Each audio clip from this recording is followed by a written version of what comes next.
और इसी एक्शन को आगे बढ़ाने के लिए तैयार है एक्सपर्ट्स का दमदार पैनल। गिनते जाइए, कुणाल जी, राकेश जी, सुमित जी, वागले साहब, सचित जी, आशु जी, सेनानी जी। थक गया। ओके आइए, आप सबका बहुत बहुत स्वागत है।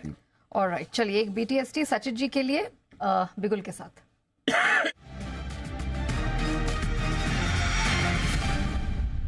सचित जी, गुड आफ्टरनून, बताइए।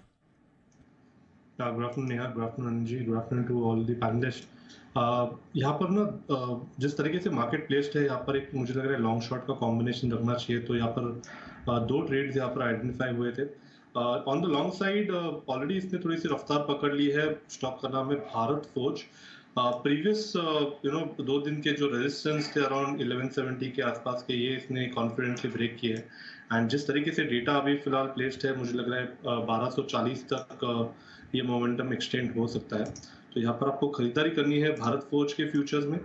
स्टॉप लॉस आपको लगभग अराउंड 1166 के आसपास लगाना है। थोड़ा सा अगर पुल बैक मिलता है तो 1175 एक बेटर जोन होगा जहाँ पर खरीदारी की जा सकती है 1240 के टारगेट के लिए। And on the short side कहीं जाकर केमिकल स्टॉक्स में थोड़ी सी नरमी है। तो मुझे लग रहा है यहाँ पर नवीन फ्लोरिन का जिस तरीके से डेटा है, एक क्लियर कट अंडर परफॉर्मर है। कुछ अच्छी पुल बैक के बाद वापस यहाँ पर फ्रेश शॉर्ट्स का ही डेटा नजर आया है। जिस तरीके से एक नेगेटिव कन्वर्जेंस है इसके शॉर्ट टर्म एवरेजेस पे, प्लस जिस तरीके से आरएसआई इसका प्लेस्ड है, तो 3100 का लेवल ब्रेक होने के बाद मुझे लग रहा है एक अच्छी गिरावट इस पर्टिकुलर स्टॉक में अनफोल्ड होनी चाहिए। 2980 के टारगेट के लिए यहाँ पर फ्रेश शॉर्ट्स ऐड करने की सलाह होगी नवीन फ्लोरिन के फ्यूचर्स में 3145 के स्टॉप लॉस के साथ। ओके, तो नवीन फ्लोरिन बेचने की राय है और भारत फोर्ज खरीदारी करने की राय सचिन जी की तरफ से। आइए एक बिगुल सचित जी के लिए बीटीएस डबल टी।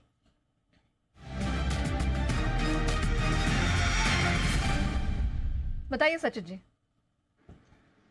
यहाँ पर गुजरात गैस में एक फ्रेश ब्रेकआउट हुआ है। ब्रेकआउट के बाद एक अच्छा फॉलो थ्रू मोमेंटम यहाँ पर नजर आ रहा है। डिस्क्लोजर होगा कि हमने हमारे क्लाइंट्स को भी ये रिकमेंडेशन दी है, तो खरीदारी करनी है गुजरात गैस के फ्यूचर्स में। जो इंटरमीडिएट टारगेट है वो लगभग अराउंड 600 के आसपास प्लेस्ड है, बट इमीडिएटली मुझे लग रहा है ये जो मोमेंटम बना है वो 578 तक एक्सटेंड होना चाहिए। स्टॉप लॉस आपको लगभग अराउंड 561 के आसपास लगाना है एंड खरीदारी करनी है गुजरात गैस के फ्यूचर्स में। चलिए कुछ एक और स्टॉक्स पे जरा फोकस कर लेते हैं और जान लेते हैं कि किस तरह का व्यू बन रहा है। इंडस स्टार्स यहाँ पर हम देख रहे हैं स्ट्रेंथ के साथ कारोबार होता हुआ नजर आ रहा है। चलिए एक बार श्रीराम फाइनेंस पर भी नजर डाल लेते हैं। यहाँ पर भी हम देख रहे हैं ऑलमोस्ट 2% की स्ट्रेंथ दिखाई दे रही है और अपने दिन के उच्चतम स्तर को ही होल्ड आउट करता हुआ दिखाई दे रहा है। सचित जी, आप श्रीराम फाइनेंस पे कोई राय दे पाएंगे?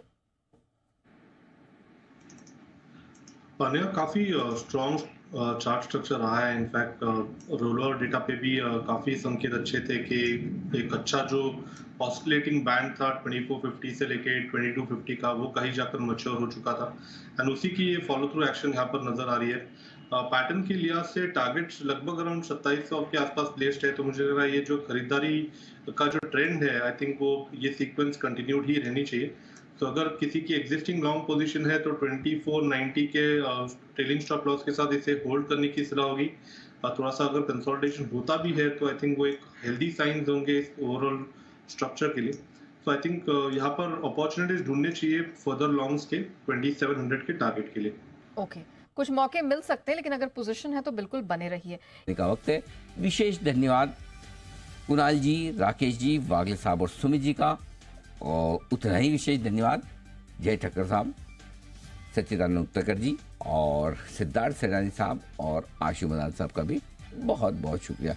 आज सिद्धार्थ जी कम बोले, ऐसा नहीं लग रहा शो में? लग रहा है ऐसा? इसकी बात नहीं, अगले वाले शो में इसकी भरपाई करेंगे। सिद्धार्थ जी आपका बहुत बहुत धन्यवाद। मुझे और नेहा को दीजिए इजाजत। मृत्युंजय हमारे साथ है तैयार एक्शन को आगे बढ़ाने के लिए। बताएं मृत्युंजय। 71 के पार सर, मतलब गोल्ड ने तो कमाल ही कर दिया। गजब।